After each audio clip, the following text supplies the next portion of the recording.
나이 80이면 동네에 한두 명이나 있을까 말까한 꼬부랑 할머니였습니다.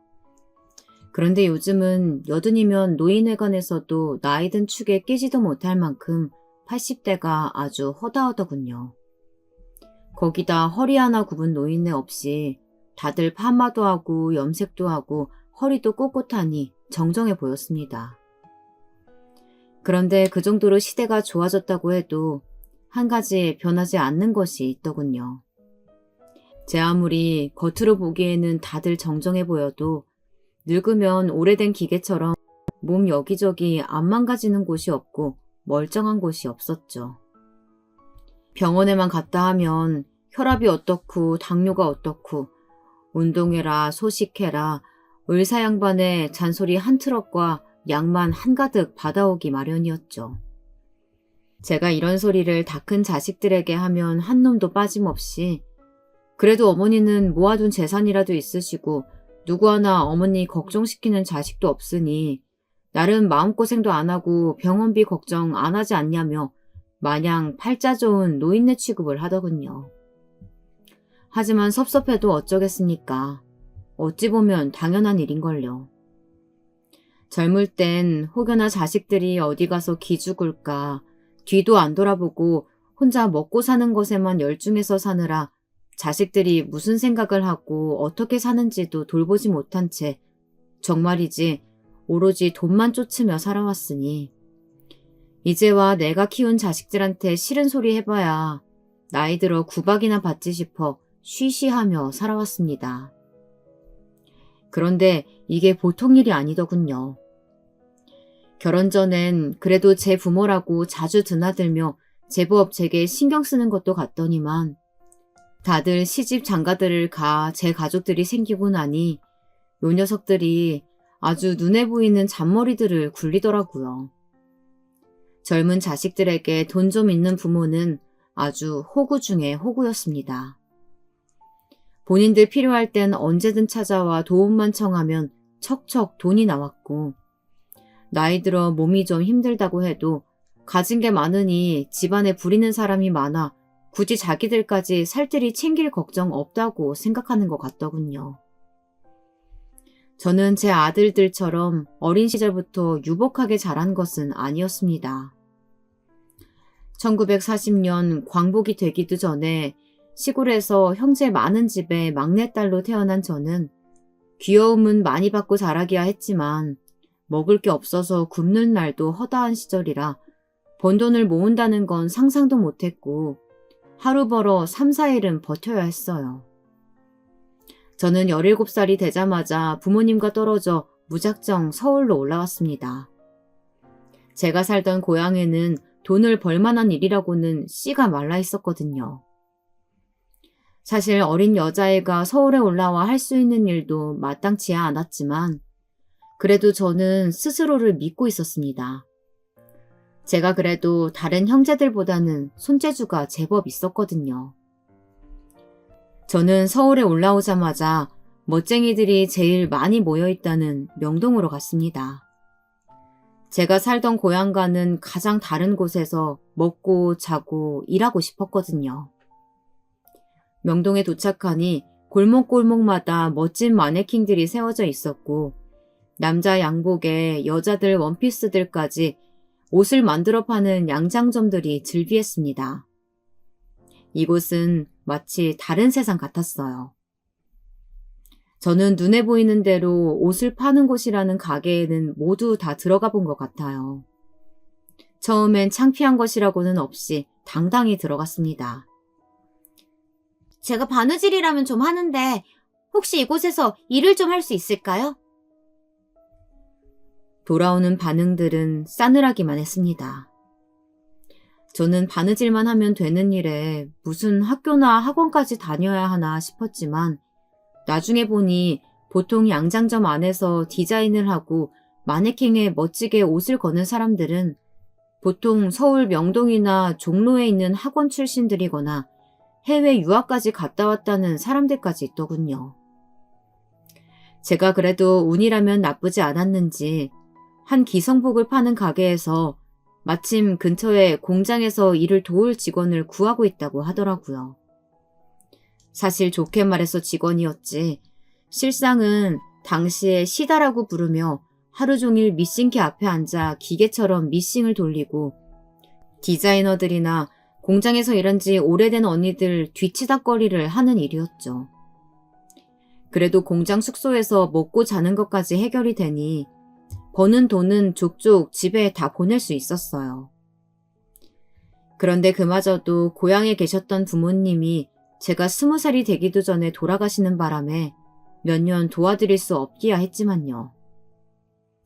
그래도 자식으로서 홀로 서는 모습이나마 보여드린 것 같아 명동 한복판의 이 작은 공장이 제게는 큰 의미가 되었었죠. 저는 워낙 손재주도 있는 편이었고 눈치도 빨랐기에 일을 곧잘 한다고 인정을 받았습니다. 시다일은 물론이었고 다림질까지 금방 잘 따라해서 나름 금방 인정받는 직원이 되었습니다. 20살이 넘자마자 이례적으로 미싱사로 인정도 받게 되었죠. 그렇게 저는 17살에 들어간 공장에서 10년을 넘게 버텼습니다. 일평생 미싱밥만 먹다 제 인생도 끝날 줄 알았는데 열심히 살다 보니 기회가 한 번은 제 발로 찾아오기는 하더군요. 아직도 기억하는 것이 제 첫 월급이 2,000원도 되질 않았습니다. 그러다 정식 미싱사가 되면서 야근 수당까지 해도 6, 7천 원을 못 넘겼었죠. 제가 일하던 양장점 공장장님의 심부름으로 평상시 은행에 자주 왔다 갔다 하다 보니 당시에 알게 된 친절한 직원분이 한 분 계셨는데 그분이 제가 서울에 혼자 올라와 공장 기숙사에 살며 어린 나이에 꼬박꼬박 집에 월급을 보내는 모습이 대견하셨는지 부모님이 돌아가시고 의기소침해 있던 저에게 앞으로는 아무 생각 말고 부모님께 보내던 만큼씩 그냥 돈 생기는 대로 은행에 넣어두기만 해라 하시더라고요. 그래서 저는 뭣도 모르고 당시 월급의 8, 90%를 매달 꼬박꼬박 은행에 넣어두었어요. 그러다 같이 일하던 언니들이 하나둘 시집을 가면서 공장을 떠나고 아이를 낳고 떠나고 어느새 저만 남아 이 공장에 처음 들어왔을 때의 나이대에 젊은 미싱사들을 관리하는 관리직까지 하게 되었습니다. 그러던 어느 날이었습니다. 큰언니 아들이 그 해에 대학을 간다는 소식에 등록금이라도 좀 보탤까 싶어 은행을 찾았죠. 모아놓은 돈에서 인수를 좀 하려고요. 그런데 이게 무슨 일이랍니까? 네? 이게 진짜 다 제 돈이라고요? 그렇다니까요. 지금은 이런 이율 절대 없는데 진짜 잘해주셨네요. 정확히 제가 30이 되던 해였는데 지금은 상상할 수도 없는 23%로의 이자가 붙어 당시 월급 8,000원씩도 간신히 받던 제게 300만 원이라는 큰돈이 쥐어져 있었습니다. 당시에 300만 원이면 서울 시내의 웬만한 아파트도 살 수 있는 돈이었으니 저는 흥분하지 않을 수 없었어요.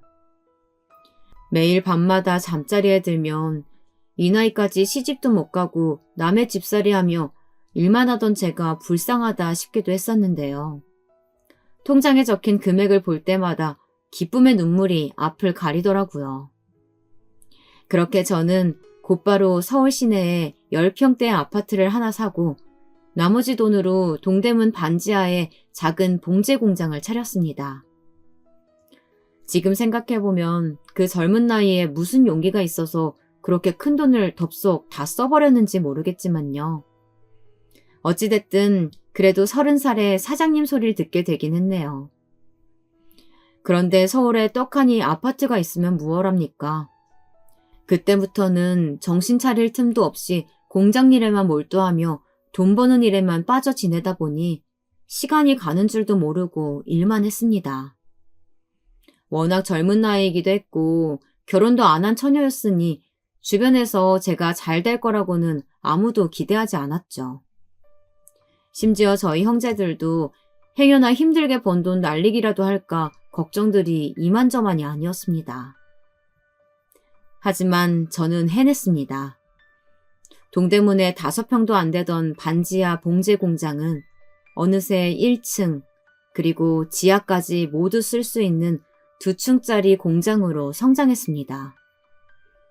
굳이 비결을 찾아보자면 오랜 시간 공장에서 일하면서 사람 보는 눈을 좀 키웠달까요? 공장에서 일하는 직원들은 나이나 학력, 성별 상관없이 오로지 실력만으로만 뽑았습니다. 그리고 공장에서 일하는 사람들을 공순이라고 부르거나 시다라고 부르던 명칭들도 제 공장에서는 절대 통용되지 않았죠.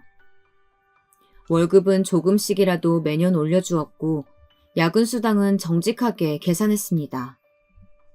그러자 자연스레 처음 공장을 시작할 때 함께했던 직원들이 새로 공장을 이전할 때까지 함께할 수 있었죠. 그렇게 정신없이 살다 보니 어느새 제 나이는 30 중반을 달리고 있더군요. 제 인생에 돈은 좀 들어와도 남자복은 없나 보다라고 생각하고 결혼은 아예 반쯤 포기하고 정신없이 일만 하며 살던 와중에 제게도 좋은 인연이 찾아오긴 하더라고요. 공장을 하며 알게 된 동대문 의류상가의 직원이었던 남편을 만나 몇 개월 뜨겁게 연애를 하고 결혼을 했습니다. 당신은 나이도 많고 억세기만 한 나 같은 여자가 뭐가 좋아서 결혼했어? 당신처럼 눈에 불을 켜고 죽기 살기로 돈 벌면서 밥도 그렇게 많이 먹는 여자는 처음 봤거든. 근데 난 그게 되게 이뻐 보이더라고. 역시 여자 보는 눈이 있네. 저희는 늦은 나이에 만난 만큼 남들보다 더 열심히 서로를 아껴주었습니다. 안타깝게도 100년 해로는 하지 못하고 남편은 7순을 넘기자마자 갑작스레 뇌경색으로 쓰러져 하늘나라로 가버렸지만 그 직전까지도 남편은 집 앞 시장만 가도 제 손을 꼭 잡고 다녔어요. 지금이야 시부모님들이 돈 잘 버는 며느리라면 다들 업고 다닌다지만 제가 젊을 당시만 해도 아들 가진 부모들이 어디 돈만 버는 여자를 예뻐했어야 말이죠. 아이고, 아무리 나이가 많다 해도 적당히 많아야지. 어머니, 제 나이는요. 저도 남자 나이 치고 많아요. 남자랑 여자랑 같아? 29만 돼도 내가 어떻게 차만은 보겠어. 근데 계란 한 판이 넘잖아, 계란 한 판이. 사실 시부모님은 제가 나이가 많다는 이유만으로 처음부터 결혼을 반대하셨습니다. 어머니, 제가 나이가 좀 많아도 지금까지 부지런히 살아서 건강해요. 어머니 원하시는 아들 꼭 낳아드릴게요. 아마 저도 남편이 너무 좋아서 그랬겠지만 그때는 무슨 자신감으로 그런 소리를 쉽게 했는지 정말 모르겠습니다. 이거 받아라. 이게 뭐예요, 어머님? 내가 아주 용한 데서 큰돈 주고 해온 거야. 이거 설마 부적이에요? 부정타니까 얼른 집어넣어. 아, 네. 물론 결혼 허락을 받겠다고 저도 큰 소리를 치기야 했지만 결혼식 당일 손님을 맞이하느라 바쁜 와중에도 어머님은 제 한복 속에다가 불쑥 웬 부적까지 넣어주셨습니다. 호텔 들어가면 오른쪽 베개 밑에 이걸 꼭 넣어. 그리고 네가 그 베개를 꼭 베고 자야 한다. 오른쪽. 꼭 오른쪽이야. 까먹으면 안 돼. 알았지? 제가 아무리 나이가 많아도 그렇지 첫날 밤부터 아들 생기게 하는 부적이라뇨. 정말이지 부담스러워서 그날은 한숨도 제대로 자지 못했습니다. 결국 저는 신혼 내내 아들 타령을 듣다 지쳐 봉제 공장 일을 하면서도 아들 둘을 연년생으로 낳아 그토록 아들 타령하시던 시부모님께 아들들을 던져두고 다시 일에만 몰두했어요. 어쩌겠어요.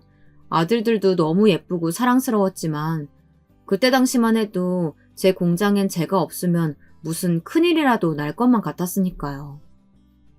제가 40 중반을 넘어설 때쯤 동대문에서 옷 좀 판다 하는 상인들은 모두 다 저희 공장에서 옷을 만들어다 쓴다 해도 과언이 아니었습니다.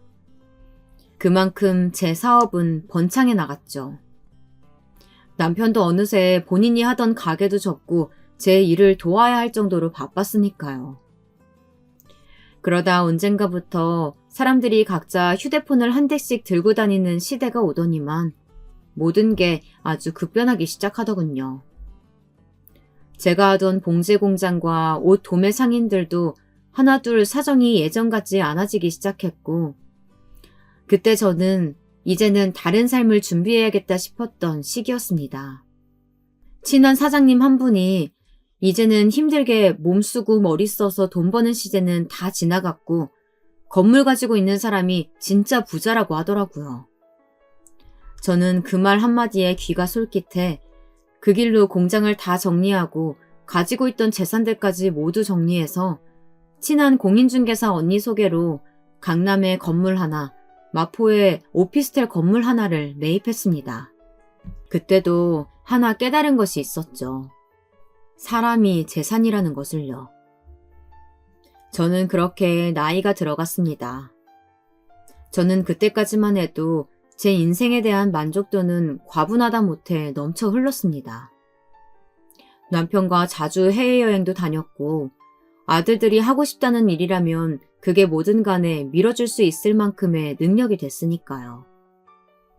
인생이라는 게 남들에게 내세우기 위한 학벌이나 직장이 중요한 것만은 아니라는 것을 누구보다 뼈저리게 느끼며 살아온 저로서는 아들들이 악착같이 고생하면서 살지 않기를 바랬습니다.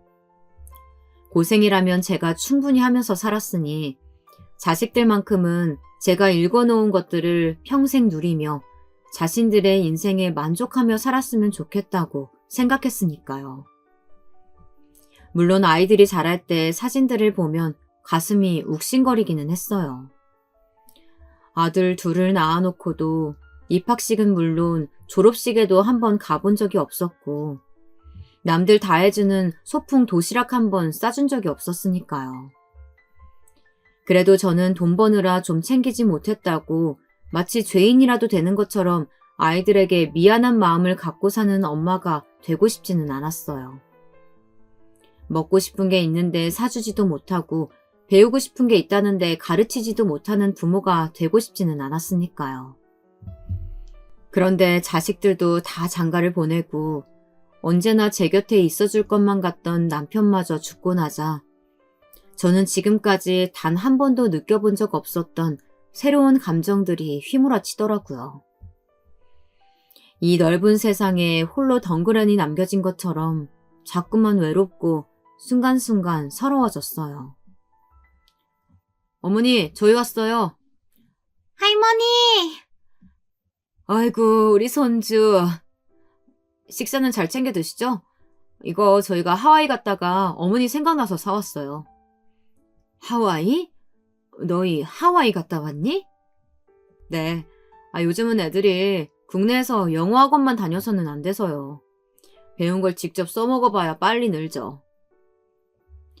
안 그래도 몇 주 동안 전화 한 통도 없길래 무슨 일이라도 있는 건가 걱정이 되던 참이었는데 웬일로 연락도 없이 집에 찾아온 큰며느리는 하와이 여행에서 제 생각이 나서 사왔다며 머플러와 선글라스를 꺼내놓더군요. 큰며느리는 둘째 며느리와 달리 머리가 명석하고 눈치가 빨랐어요. 사실 저는 젊은 시절부터 지금까지도 제 옆에서 살랑살랑 입 바른 소리만 하는 사람보단 말수가 좀 적더라도 속이 깊고 차분해 보이는 사람들을 신용했죠. 그런 면에서는 저는 사실 둘째 며느리가 더 마음에 들었습니다. 둘째는 좀 나긋나긋한 성격은 아니었지만 입 바른 소리도 할 줄 몰랐고 겉과 속이 같아 보였거든요. 집안이 평화롭게 돌아가기 위해서는 큰며느리와 둘째 며느리가 좀 바뀌었으면 좀 더 나았을 텐데 하는 생각이 들기도 했지만요. 사람 일이라는 게 제 마음대로 되는 것이 아니라는 것은 누구보다 잘 아는 나이였으니 그러려니 하며 다들 내 자식이니 포용하고 이해해주자는 마음으로 살았습니다. 하와이가 좋긴 좋더라고요. 얘도 너무 좋다면서 오기 싫다고 하더라고요. 그래? 그리고 확실히 원어민들하고 며칠 생활해보니까 영어가 부쩍 늘었어요. 눈치라면 빠삭한 제가 큰며느리의 의도를 모를 리 없었습니다. 몇 개월 전부터 눈에 띄게 전화도 자주 하고 제가 좋아하는 음식이며 제게 필요한 것들도 알아서 척척 사들고 자주 오더라고요. 어머니, 꼭 제 아들이어서 하는 말이 아니고 얘가 머리가 좋아요. 영어학원에서도 이 정도 실력이면 영어권 날아가서 공부해도 금방 적응할 거라고 하더라고요. 올 때마다 손주 녀석 유학 이야기를 슬그머니 한 번씩 꺼냈으니 제가 모를 리 없었죠. 이제 막 학교 들어간 애를 외국에 보내면 얘가 지가 한국 사람인 줄이나 알겠어? 큰며느리는 평소에도 워낙 귀가 얇고 허황됐으니 저는 또 저러다 말겠거니 하고 대충 넘겼습니다. 큰아들 내외는 결혼하자마자 제가 가진 건물에서 큰 고깃집을 하다가 한번 말아먹고 지금은 아들이 전공을 살려 망해먹은 바로 그 고깃집 자리에서 안경점을 하고 있습니다. 저는 아들 녀석에게 좀 도움이 될까 싶어 건물에 안과도 2개나 입점을 시켰는데 지금도 제게서 생활비를 꼬박꼬박 타가고 있는 걸 보면 가게가 잘 굴러가고 있는지는 알 수가 없었죠. 어릴 때부터 첫째 아들은 장남이라고 하기엔 원래도 좀 철이 없었고 덤벙거리는 편이다 보니 어찌 보면 눈치 빠르고 얍삽한 며느리가 나을지도 모르겠다 싶기도 하면서도 너무나 속이 빤히 보이다 보니 제 눈에는 그런 점이 곱게 보이지만은 않았습니다. 사람의 속내가 어쩐지 깨끗해 보이지는 않는달까요. 그래도 옛말에도 곰보다 여우가 낫다고들 했으니 그 속마음이 어떨지 몰라도 그래도 자기 남편이나 자식을 위해 다 잘 살아보겠다고 이 늙은 시어머니에게 아부도 하고 나름 예쁨도 받아보려고 하는 것이니 저도 받아주자 싶었습니다. 어린 자식 유학 보내놓고 다리 쭉 펴고 살 수 있겠어? 얘만 어떻게 보내요. 당연히 저도 따라가야죠. 뭐? 그럼 애비는? 뭐 애비야. 여기서 하는 일도 있고. 그러니까 지금 네 얘기는 처자식 외국에 보내놓고 내 아들더러 여기서 혼자 호라비처럼 돈이나 벌어서 보내라? 뭐 그런 거냐? 역시나 예뻐하고 싶어도 예뻐할 수가 없었습니다. 감히 제 앞에서 제 아들을 기러기 아빠를 시키겠다고 저렇게 당당하게 말하다니요. 세상이 아무리 급변하고 요즘 부모들은 자식 위해서라면 뭐든 한다고들 해도 이건 아니었습니다. 제게 고루하다 손가락질해도 상관없었어요. 어려서 바쁜 부모 탓에 할머니, 할아버지 손에 자란 안쓰러운 아들이 40이 넘은 창창한 나이에 처자식도 없이 독수 공방이라뇨. 절대 있을 수 없는 일이었습니다. 앞으로 내 앞에서 유학 얘기는 꺼낼 생각도 하지 마라. 어머니, 저는 그게 그런 게 아니고. 제 반응에 놀랐는지 큰며느리는 어쩔 줄 몰라 했습니다. 그래도 큰며느리 나름대로 지금까지 제게 쌓아올린 공이 있다고 생각했을 텐데 말 한마디 실수해서 공든탑이 무너졌다 생각하는 것 같았죠. 저는 어디 좋은 학원이나 하나 더 알아봐서 얘기하라고 엄포를 놓았습니다. 학원비 정도야 얼마든지 내주겠다고요. 한국에서 공부만 잘해도 다들 자기들이 알아서 해외도 나가서 잘만 일하던데 굳이 어린애를 데리고 말도 안 통하는 외국까지 나가서 멀쩡한 부자지간을 떨어뜨려 놓고 공부라뇨. 공부가 아무리 중해도 설마 제 가족보다 중할까요? 저는 그날 저녁 큰아들에게 전화해 네 마누라 단속 잘하라고 경고해 주었습니다. 저도 손에 돈 좀 쥐고 있다고 자식들을 제멋대로 쥐락펴락하고 싶지는 않았지만 제 자식들만 있는 것이 아니었으니 그 또한 생각보다 쉽지 않더라고요. 반면에 둘째 아들 내외는 그래도 둘 다 제 살 길들은 알아서 찾아서 아들놈은 대학을 졸업하고 들어간 중소기업을 착실하게 다니고 있었고 둘째 며느리는 강남에서 미용사로 일하고 있었죠. 제가 제 건물에 가게 하나 차려주겠다고도 했지만 둘째는 극구 거절하며 아직 나이도 젊으니 직원으로 있는 게 마음도 편하고 연차가 높아 월급도 세다며 괜찮다고 하더라고요. 자식이라고는 둘밖에 없는데 혹여나 누구 하나 서운할까 싶어 지들이 버는 건 나도 모르겠고 생활비는 두 며느리에게 다 똑같이 주고 있었습니다. 원래 며느리와 시어머니 사이라는 게 아무리 겉으로 멀쩡해 보여도 그 속에 나쁜 감정 하나 없을 수는 없다고 생각하는 저로서는 거리를 두고 용돈은 많이 주는 게 관계를 좋게 유지하는 가장 좋은 방법이라고 생각하며 살아왔습니다. 그런데 위에서 말한 대로 언젠가부터 이 큰 집에 혼자 살고 있다는 게 외롭고 쓸쓸하더군요. 남편이 젊어서부터 전원에 대한 로망이 있어 건물을 사고 남은 돈으로 서울 외곽 조용한 동네에 2층짜리 주택에 정원이 넓게 딸린 집을 사 남편은 매일같이 마당에 나가 나무를 다듬고 잔디에 물을 주며 계단을 닦고 또 닦았습니다. 아이고, 어제도 닦고 오늘도 닦고 두 노인네만 사는데 그러다 누구 한 사람 넘어지면 큰일 나겠다. 제 볼멘 소리에도 남편은 항상 이 집에서 오래오래 저랑 살고 싶다고 한 살이라도 젊을 때 더 깔끔하게 해두는 거라고 말하더라고요. 그러면 뭐 하겠어요. 이제는 가끔 와서 정원을 관리해주러 오는 업체 직원이나 일주일에 몇 번씩 집에 와 청소해주고 반찬해주는 아줌마들 말고는 항상 혼자인걸요. 물론 두 아들 내외도 한 달에 한두 번씩 들러 손주 녀석도 보여주고 함께 맛있는 것도 만들어 먹곤 했습니다. 하지만 아들들은 제 걱정보다 언제나 본인들 걱정뿐이었죠. 나도 나이가 드는지 요새는 하루 종일 가게에 나가 있는 것도 힘들어. 형, 난 직장인이야. 형 직장 생활 안 해봤지?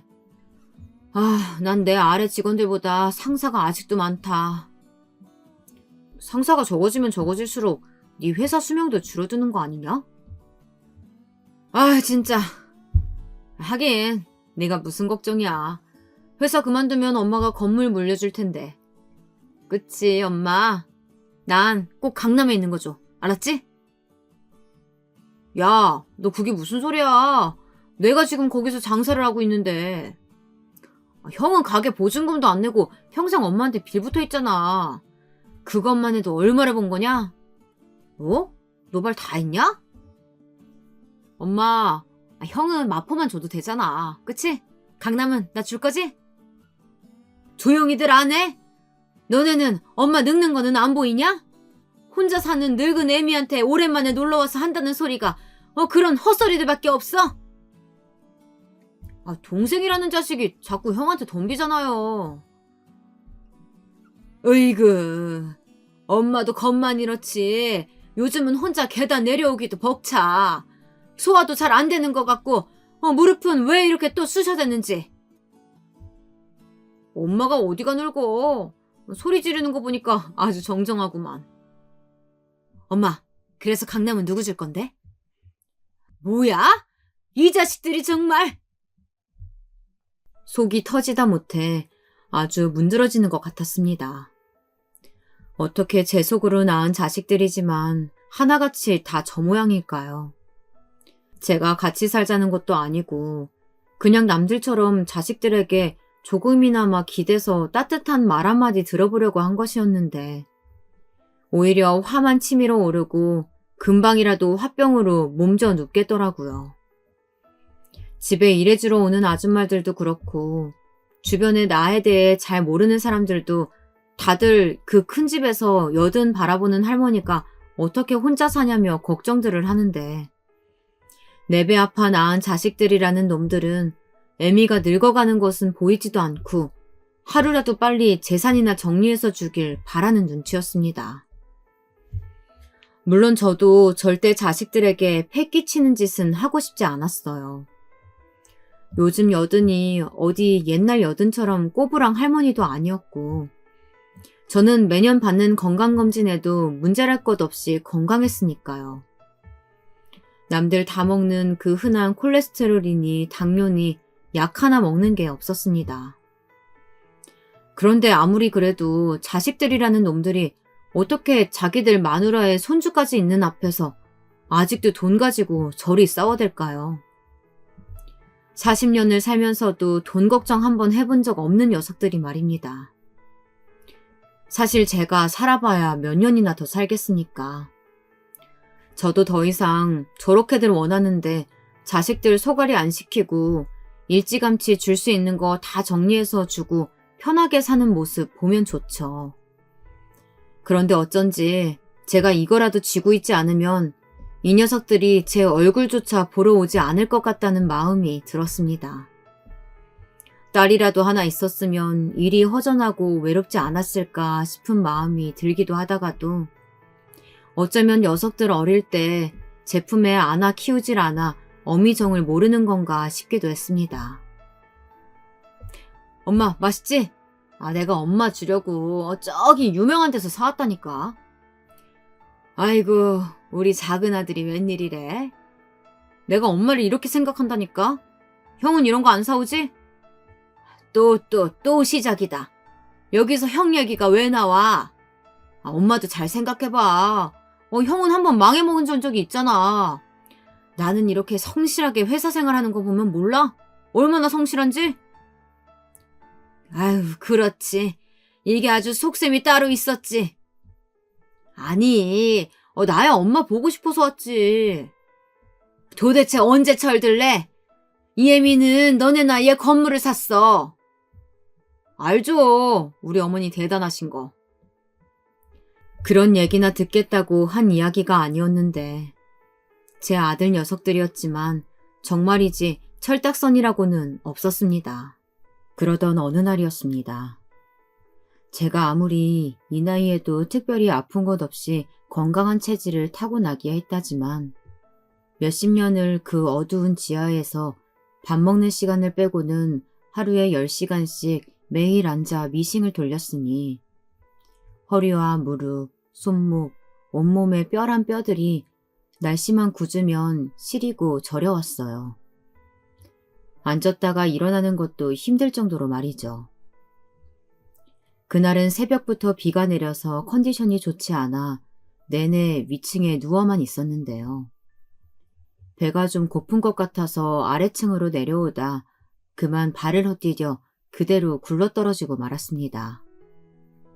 정신은 말짱했는데 아무래도 이제 쓰임을 다한 몸이라 그런지 영 몸에 힘이 들어가지 않아 도저히 몸이 일으켜지지 않더라고요. 휴대폰도 위층에 그냥 두고 내려왔으니 방법이 없었죠. 어머, 괜찮으세요? 그날 일주일에 2번씩 청소와 반찬을 만들어주러 오는 아줌마가 오지 않았다면 저는 꼬박 하루를 그 자리에 누워 있었을지도 모릅니다. 아니, 어쩌면 넘어지면서 살짝 바닥에 부딪힌 머리가 뇌진탕을 일으켜 그대로 깨어나지 못했을지도 모를 일이었죠. 그전까지는 몸도 성하고 돈도 있으니 혼자 살아도 전혀 아무 문제 없을 거라고 생각했습니다. 지금껏 뭐든지 씩씩하게 살아왔는데 나이 들어 자식들 도움을 받는다는 건 상상도 해본 적이 없었죠. 은연중에 이런 이야기를 남편에게 하거나 주변 사람들에게 하면 아직 젊어서 그렇다. 더 나이 들어 몸이 제 마음대로 안 되면 그게 그렇게 마음처럼 쉽지 않을 거라고 했었는데 그때는 귓등으로 들어오질 않던 말들이 그날 계단 밑에 고꾸라져 발가락 하나 제 마음대로 어쩌질 못하고 있으니 순간 이러다 고독 쌓을 수도 있겠다 싶더군요. 아줌마의 연락을 받은 큰아들이 득달같이 달려와 저를 데리고 병원에 갔습니다. 그렇게 저는 하루를 꼬박 입원해 검사를 받았죠. 제 엑스레이 사진을 본 의사는 놀라 걱정스럽게 말하더군요. 지금까지 겉은 멀쩡하셨을지 모르겠지만 뼈들이 굉장히 많이 녹슬었어요. 젊을 때 몸으로 하는 일을 많이 하신 분들이 거의 이러신데 이러면 잘못 넘어지시면 정말 큰일 나요. 지금껏 병원에 수없이 드나들었지만 이런 경우는 처음이었습니다. 무릎을 덮고 있던 쓸개골이 가루로 부러져 지금 당장 입원을 하고 수술을 해야 한다고 하더군요. 무릎이 건강한 사람들은 그 정도를 가지고 부러지진 않는데 제 무릎 상태가 워낙 좋지 않아 약간의 충격에도 부러진 것 같다고 하더라고요.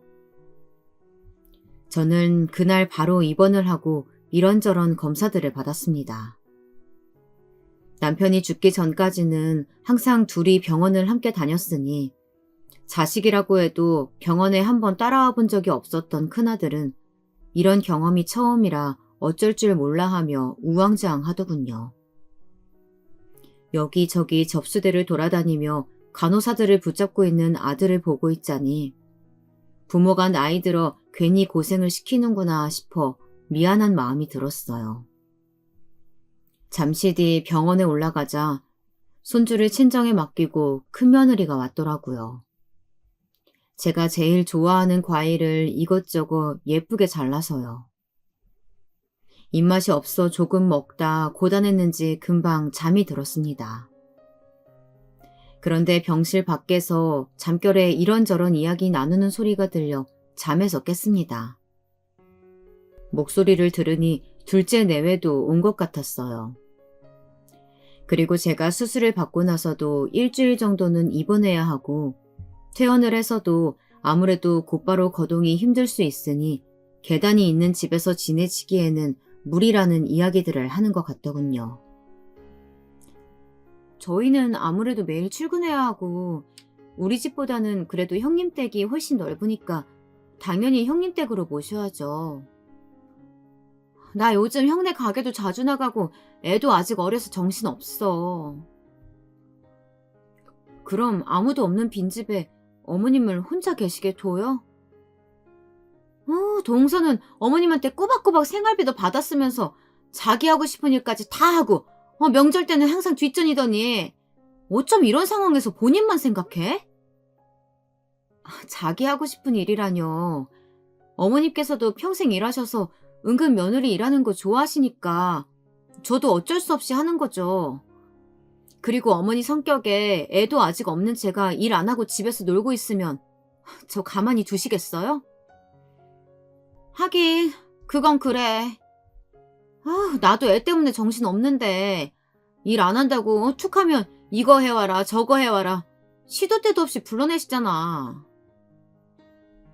이 상황에서 며느리들이 지금 시어머니 흉보는 거냐? 생활비에 용돈까지 매일 척척 주시는 건물주 시어머니가 최고랄 땐 언제고. 그거야 어머님이 건강하실 때 얘기지. 아무튼 우리 집은 안 돼. 그러면 어떡해? 그냥 우선 어머님 집으로 모시고 나랑 동서랑 번갈아 가면서 갈까? 주말에는 아들들이 좀 가고. 형님, 저는 평일은 힘들어요. 어머? 언제는 미용실 평일에 쉬어서 주말에는 못 온다며? 사람이 없는 자리에서는 나라님 욕도 한다는데 시어머니가 뭐 대수인가요? 며느리들의 험담이야 뭐 들어줄만 했습니다.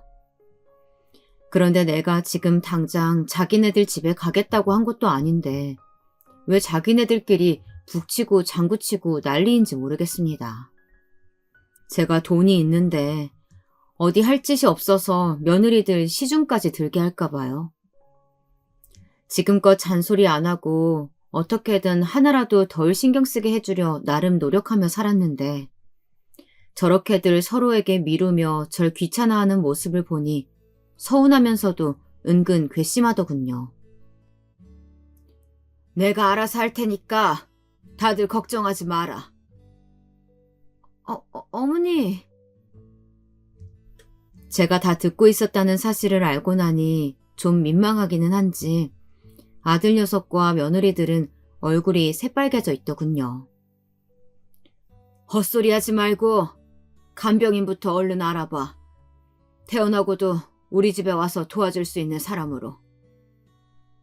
엄마, 걷지도 못하면서 집에 어떻게 혼자 있어? 됐다니까. 간병인이나 괜찮은 사람으로 알아봐. 어머, 어머니, 괜찮으시겠어요? 화가 나고 서운한 마음이 생길수록 제 얼굴은 점점 더 굳고 목소리에는 힘이 실렸습니다. 애써 서러운 마음을 숨기려고요. 저라도 뭐 이 나이에 몸도 아픈데 그러고 싶었겠어요. 하지만 젊을 때부터 누구에게 기대고 도움받고 하는 것이 익숙지가 않아서 그런지 괜한 자존심을 부리게 되더라고요. 다 필요 없다. 내가 알아서 할 수 있다. 이런 마음이 들어서요. 그런데 이게 제 마음 같지 않더군요. 수술을 잘 끝내고 퇴원을 하고 나오자마자 아무래도 2층에서만 생활하기에는 불편할 것 같아 1층 방으로 짐도 다 옮기고 간병인도 구했습니다. 할 수 있는 것이라고는 삼시세끼 침대에 앉아 먹고 하루 종일 창밖에 정원만 바라보다 날씨나 좀 좋으면 휠체어에 올라타 동네 한 바퀴 돌고 오는 게 다였습니다. 그마저도 주말에는 간병인이 오지 않았으니 자식들이 돌아가며 오기는 했는데 이게 생각만큼 마음이 편하지 않더군요. 첫째 며느리는 손주를 항상 데리고 왔는데 손주 녀석이 집에만 있어서 답답하다며 자꾸만 어디 놀러 가자, 뭐 먹으러 가자 졸라대기 일수라 제가 괜한 눈치가 보이더라고요. 둘째 며느리라고는 좀 편할까 싶었는데 결혼한 지 벌써 2, 3년이 지났는데도 살림이라고는 조금도 해본 적이 없는지 냉장고에 있는 반찬이나 좀 담고 찌개나 좀 데펴오면 되는 것을 그것도 못해서 허둥대더군요. 거기다 답답해서 산책이라도 갈까 싶어 이야기하면 자꾸 밖에 날씨가 차다고 말을 돌리더라고요. 그리고 재활을 해도 상태가 금방 호전이 되지 않아 생각보다 간병을 해야 하는 기간이 길어지자 자식들도 처음과는 다르더군요. 왔다 가도 점심때만 되면 급한 일이 생겼다고 저녁상만 올려두고 가버리기 일쑤였고 형님, 오늘 저녁엔 형님이 와주신다면서요. 동서, 오늘은 친정에 급한 일이 생겼다니까? 오늘만 좀 알아서 해. 제가 그럼 미리 형님한테 뭐하러 부탁을 했겠어요. 오늘은 정말 가게에 나가봐야 한다니까요. 저번 주에도 내가 하루 더 갔잖아. 동서, 자꾸 이런 식이면 나도 곤란해. 그럼 미리라도 연락을 좀 주셨어야죠. 나랑 이렇게 실랑이 할 시간 있어? 빨리 가게에 전화나 해. 오늘은 못 간다고. 어떨 땐 자기들끼리 통화를 하며 간병을 하러 오는 날짜를 조율하다가 다투기도 하는 것 같더라고요.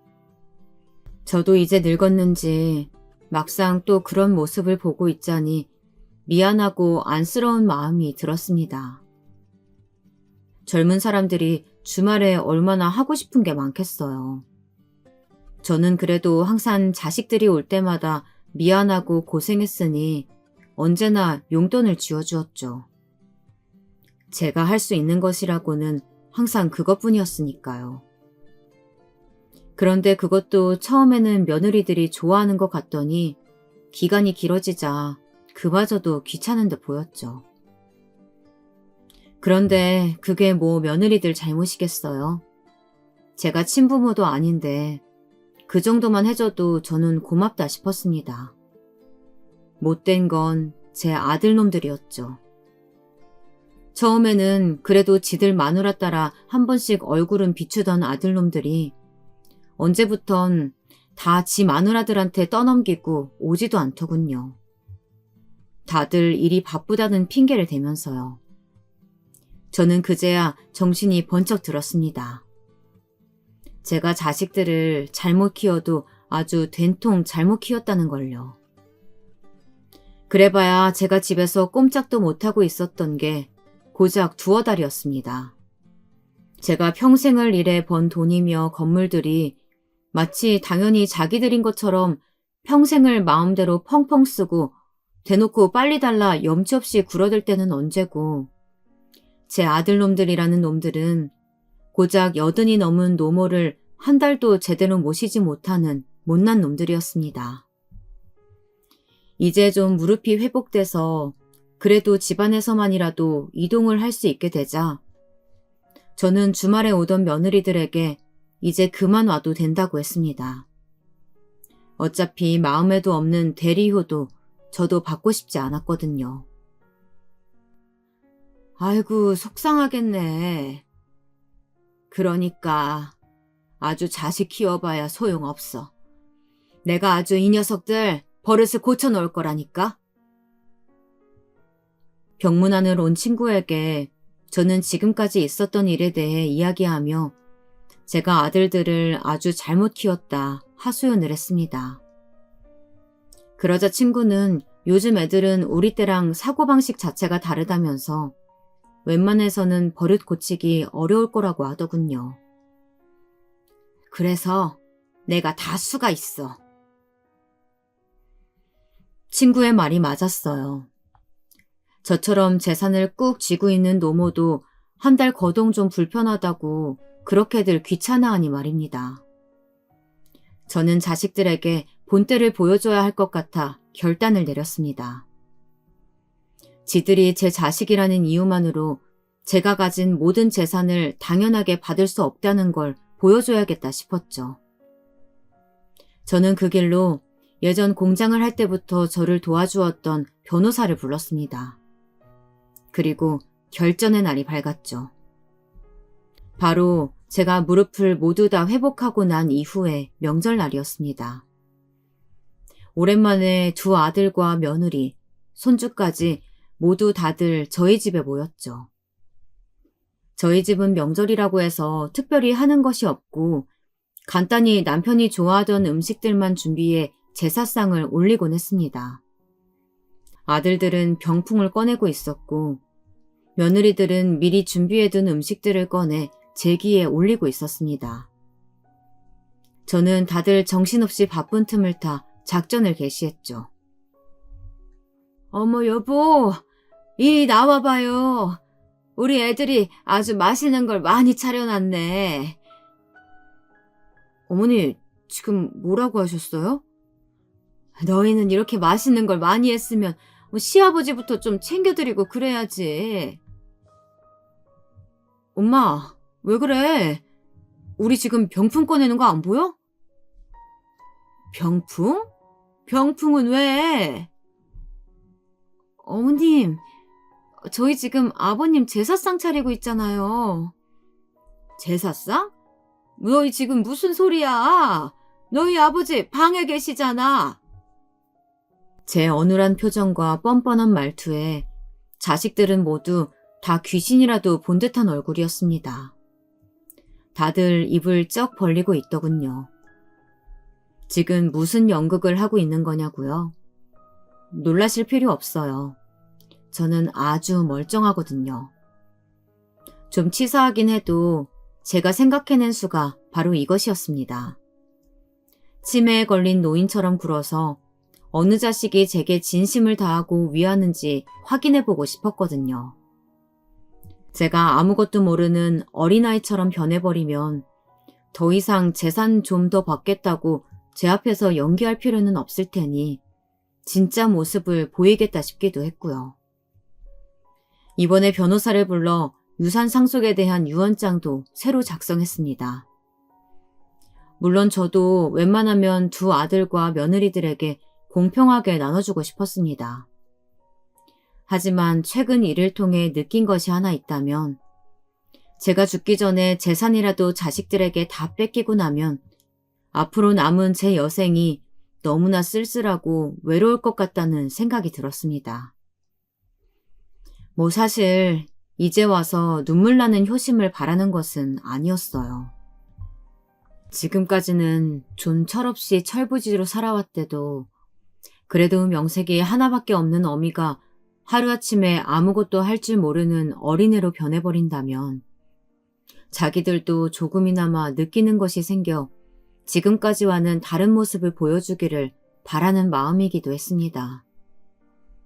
어쨌든 제가 세상을 떠나게 되더라도 남은 자식들은 서로를 돕고 위하며 살아가야 하는데 재산 조금 더 받겠다고 싸우는 꼴을 하늘나라에서 남편과 지켜보고 싶지는 않았거든요.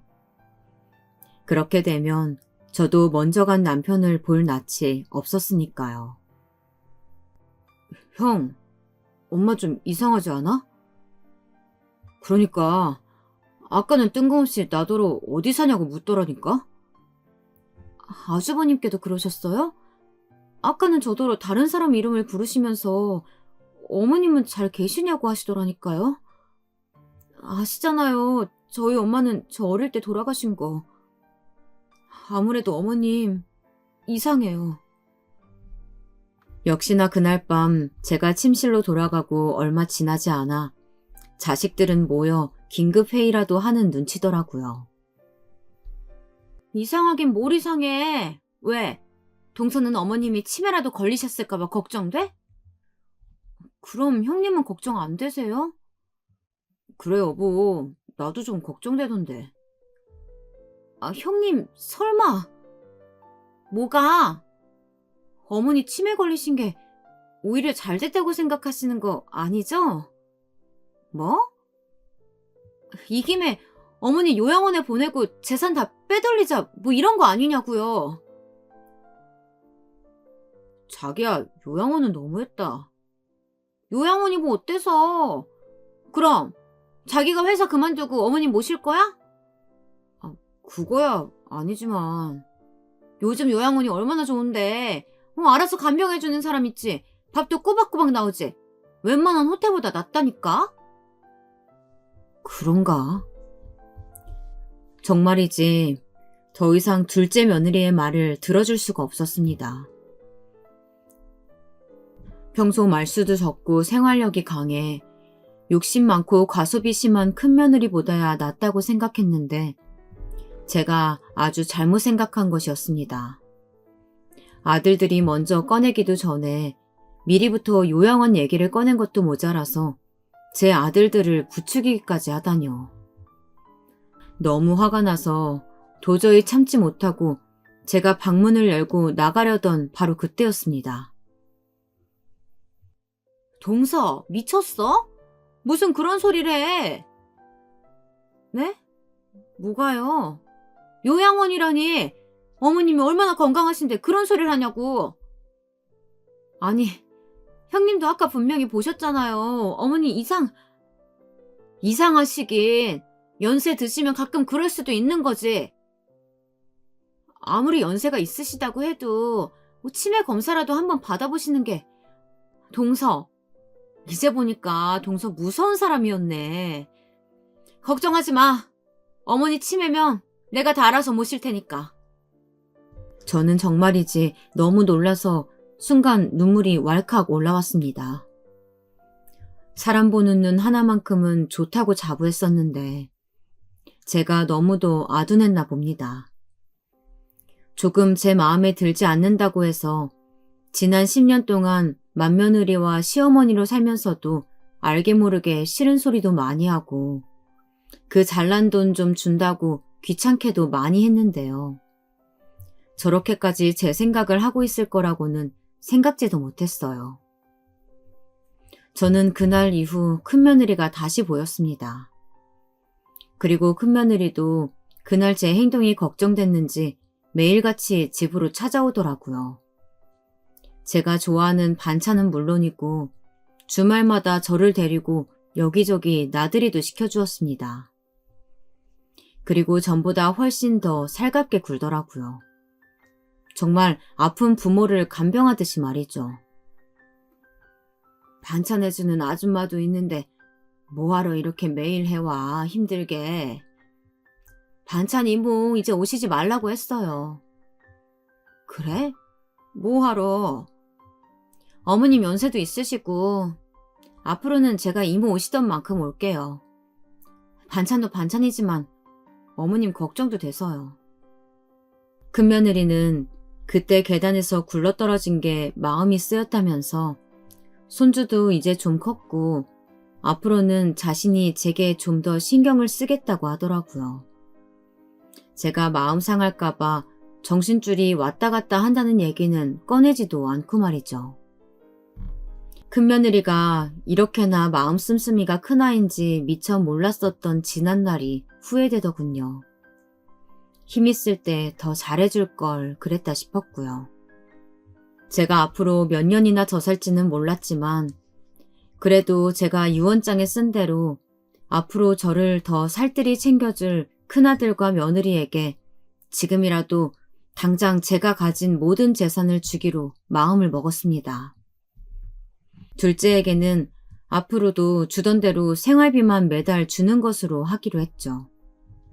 그런데 하마터면 여우, 아니 꼬리 9은 달린 구미호에게 제 모든 걸 뺏길 뻔했습니다. 자식이 뭐라고, 그 정도의 관심 좀 보여줬다고 하루하루 행복하게 살아가던 때였습니다. 우연히 동네를 지나다 바로 얼마 전까지 저희 집 반찬을 만들어주러 오시던 아줌마를 길에서 딱 마주쳤죠. 오랜만이네요. 아, 안녕하셨어요? 인사도 못해서 마음 쓰였는데 그래도 이렇게 만났네. 저는 반가워서 손까지 잡으며 친근하게 다가갔는데 아줌마는 영 마음이 편치 않은 것 같아 보였습니다. 아무래도 오랫동안 일했었는데 하루아침에 나오지 말라 해서 서운한가 보다 싶었죠. 왜요? 우리 집 며느리가 갑자기 나오지 말라고 해서 좀 서운했어요? 그런데 아줌마에게서 돌아온 말은 경악 그 자체였습니다. 진실은 바로 이랬어요. 아줌마가 저희 집 반찬을 하러 왔던 날 우연히 저와 제 친구가 하던 이야기를 주방에서 들었답니다. 제가 자식들에게 치매 걸린 척 연기를 해 진심을 다해 제게 잘하는 자식에게 재산을 다 몰아주겠다고 한 그 말 말이죠. 그때 마침 쓰레기를 버리려고 현관을 나서려다 문 앞에 서 있던 저희 며느리와 마주쳤답니다. 죄 지은 것 없이 아줌마는 괜히 놀랐는데 며느리는 그 길로 아줌마를 끌고 나가 은행으로 가더니 바로 현금을 인출해 돈봉투를 쥐어줬답니다. 아줌마는 기가 막히고 코가 막혀서 사람을 어떻게 보냐고 큰 소리를 쳤답니다. 아무리 돈이 좋아도 남의 집 재산 싸움에는 끼고 싶지 않다면서요. 그랬더니 큰며느리가 앞으로는 나오지 말라고 했답니다. 어머니에게 혹여나 이상한 소리를 하면 자신이 가만두지 않겠다고까지 했다네요.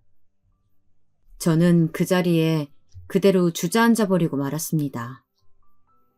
머리가 핑 돌고 머리카락이 쭈뼛 서더군요. 그러고는 주먹을 불끈 쥐었어요. 이럴수록 더 똑바로 정신을 차려야 할 것 같아서요. 저는 그날 밤 자식들을 집으로 모두 불렀습니다. 제 유언장에 대해 할 말이 있다고요. 변호사까지 대동한 자리에 차례로 도착한 자식들은 모두 다 잔뜩 긴장한 얼굴이었습니다. 물론 큰며느리는 어딘가 여유가 있어 보였죠. 유언장 내용 공개하겠습니다. 먼저 작은 아드님에 대한 것부터 말씀드리겠습니다.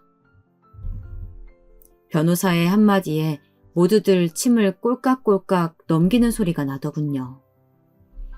지금처럼 매달 일정한 금액의 생활비만 지급한다. 단 65세까지 각자 본인들의 직장 생활을 유지한다는 조건으로. 엄마, 나더러 환갑 넘어서도 일을 하라고? 너희도 알잖아. 내가 돈 버는 며느리 좋아하는 거. 그래서 그렇게 명시했다.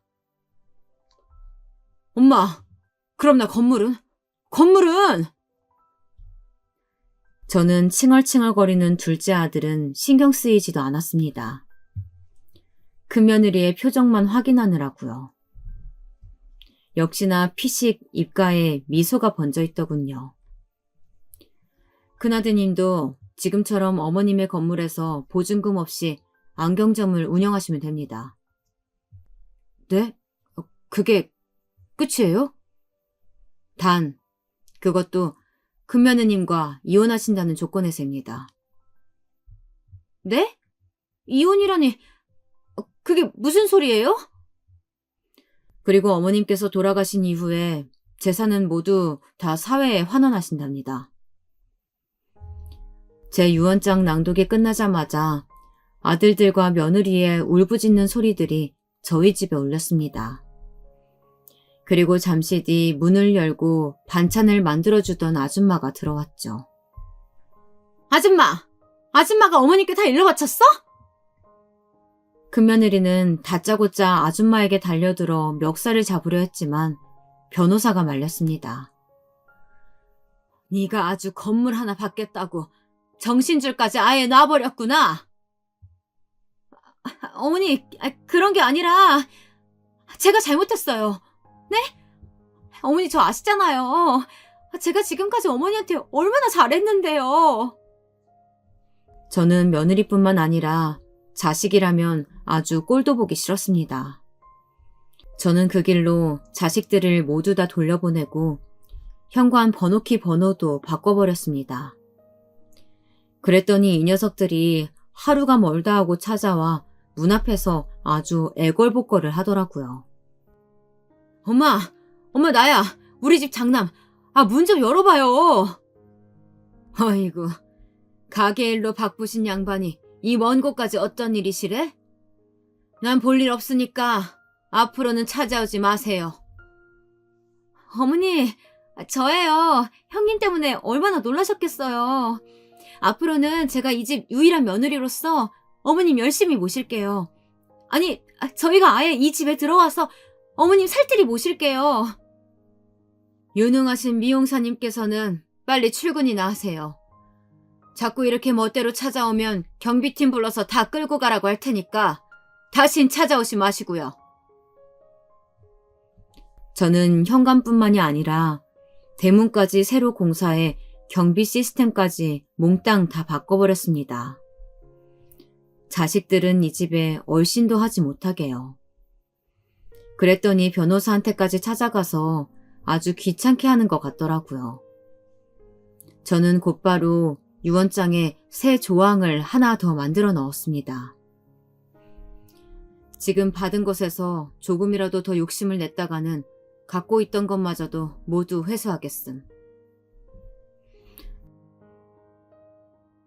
느낀 것은 돈이란 참 정직하다는 것이었습니다. 열심히 산 만큼 제 손에 넘치도록 줄 수 있었으니까요. 그리고 오늘 또 하나를 그 대단한 돈이라는 게 행복까지는 절대 가져다 주지 않는다는 걸 말이죠. 조금은 허무하고 씁쓸했지만 어쩌겠어요. 남은 생은 그냥 제 돈 주고 반찬 사 먹고 간병히 쓰면서 또 씩씩하게 살아봐야겠죠.